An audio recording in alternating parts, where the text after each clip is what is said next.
आप सल्लल्लाहु अलैहि वसल्लम एक ही रात में स्टार प्लैनेट्स गैलेक्सी को क्रॉस करते हुए जमीन से आसमान की तरफ गए। अब अल्लाह ने कुरान में एक जगह फरमाया है कि जमीन और आसमान के दरमियान हर चीज अल्लाह को सजदा करती है, विच मीन्स सारे stars, Galaxy, planets, mountains, tree. लेकिन ये कैसे पॉसिबल है? सजदा तो इस तरह होता है और कभी स्टार्स और प्लैनेट को हमारी तरह इबादत करते हुए किसी ने देखा है? लेकिन अल्लाह ने कुरान में बार बार कहा है कि ये सारी चीजें अल्लाह की इबादत करती हैं। तो यूनिवर्स के इन सारी चीजों में कोई न कोई बात कॉमन एक जैसी जरूर होगी। आज से बहुत साल पहले पूरी दुनिया का यह ख्याल था कि जमीन अर्थ ही दुनिया का सेंटर है, लेकिन आज से 400 साल पहले गैलीलियो, जो एक इटालियन साइंटिस्ट थे, उसने दो लेंसेज को अलाइन करके रखा तो उसे पता चला कि ऐसे करने से दूर की चीजों को करीब से देखा जा सकता है। छोटे लेवल पर टेलीस्कोप दुनिया में पहले भी मौजूद थे, लेकिन इन्हें सिर्फ फौजी और समुद्री सफर में यूज किया जाता था। लेकिन गैलीलियो ने इसी टेलीस्कोप को इम्प्रूव करके इंसानों की तारीख में पहली दफा इसका रुख आसमान की तरफ किया, जिससे उसने दुनिया से पहली बार सूरज और चांद को बिल्कुल करीब से देखा।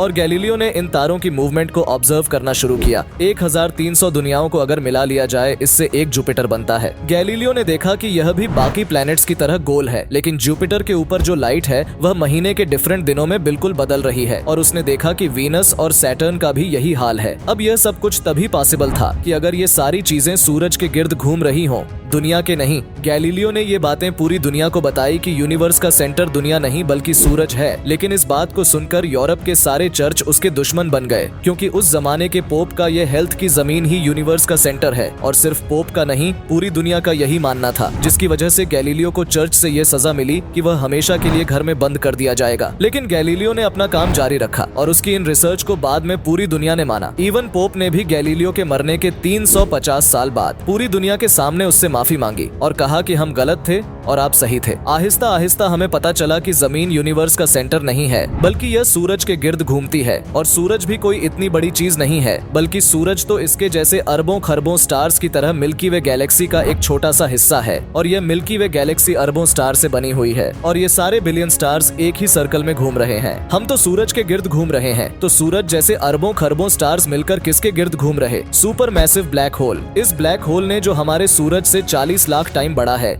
इसने पूरी गैलेक्सी को एक गोल सर्कल में रखा हुआ। जिस तरह हमारे सूरज ने जमीन, जुपिटर, मार्स, इन सारे प्लैनेट को एक सर्कल में रखा हुआ है। लेकिन यह गैलेक्सी भी कोई इतनी बड़ी चीज नहीं है, बल्कि ये लाखों और गैलेक्सी को मिलाकर एक छोटे से क्लस्टर का एक छोटा सा हिस्सा है। ये लाखों गैलेक्सी मिलकर एक क्लस्टर बनाते हैं और ये क्लस्टर भी कोई इतनी बड़ी चीज नहीं है, बल्कि इस जैसे लाखों क्लस्टर मिलाकर एक सुपर क्लस्टर बनता है। और ऐसे हजारों सुपर क्लस्टर और भी मौजूद हैं। अब आपने ये नोट किया कि इन सारे स्टार्स, गैलेक्सी, प्लैनेट में एक चीज कॉमन है कि इस पूरे यूनिवर्स में हर चीज किसी न किसी दूसरे ऑब्जेक्ट के गिर्द घूम रही है। और जब रसूलुल्लाह सल्लल्लाहु अलैहि वसल्लम भी आसमानों की तरफ गए तो उन्होंने बैतुल मामूर में फरिश्तों को नमाज पढ़ते हुए नहीं देखा, वह भी किसी चीज के गिर्द घूम रहे थे। लेकिन घूमने का इबादत से क्या ताल्लुक है? अल्लाह ने तो कहा है कि ये सारी चीजें इबादत करती हैं। आपको पता है अल्लाह ने ये बात किस सूरत में कही है? सूरह हज में मुसलमान पूरी दुनिया से इस्लाम की सबसे मुकद्दस और होली जगह काबा के पास जाते हैं और बार बार इसके गिर्द घूमते हैं। अब इस सर्कल करने का मतलब क्या है? जब मुसलमान काबा के गिर्द घूमता है तो वह उस वक्त अकेला नहीं घूम रहा होता,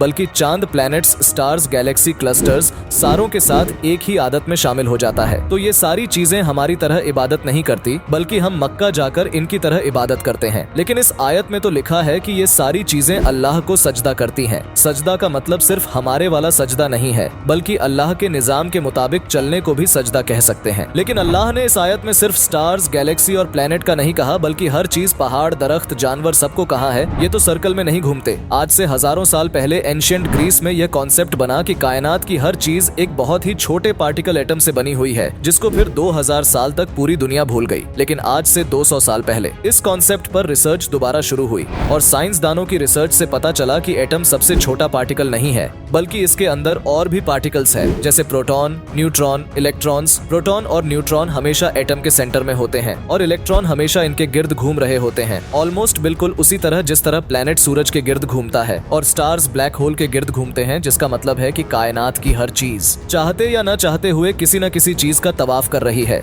और जब कोई मुसलमान काबा का तवाफ करने जाता है तो वह कायनात की हर छोटी से छोटी चीज, जैसे एटम के अंदर इलेक्ट्रॉन से लेकर कायनात के सबसे बड़े ऑब्जेक्ट्स, प्लैनेट्स, स्टार्स, गैलेक्सी और इवन बैतुल मामूर में फरिश्तों के साथ एक ही इबादत में शामिल हो जाते हैं। हो सकता है इसीलिए इस्लाम इस्लाम में तवाफ करना सबसे बड़ी इबादत है। तो जब सूरह हज में अल्लाह ने फरमाया कि सारी चीजें मेरी इबादत करती हैं, तो ये हमारी तरह इबादत नहीं करती, बल्कि हम मक्का में काबा का तवाफ करके इनकी तरह अल्लाह की इबादत करते हैं।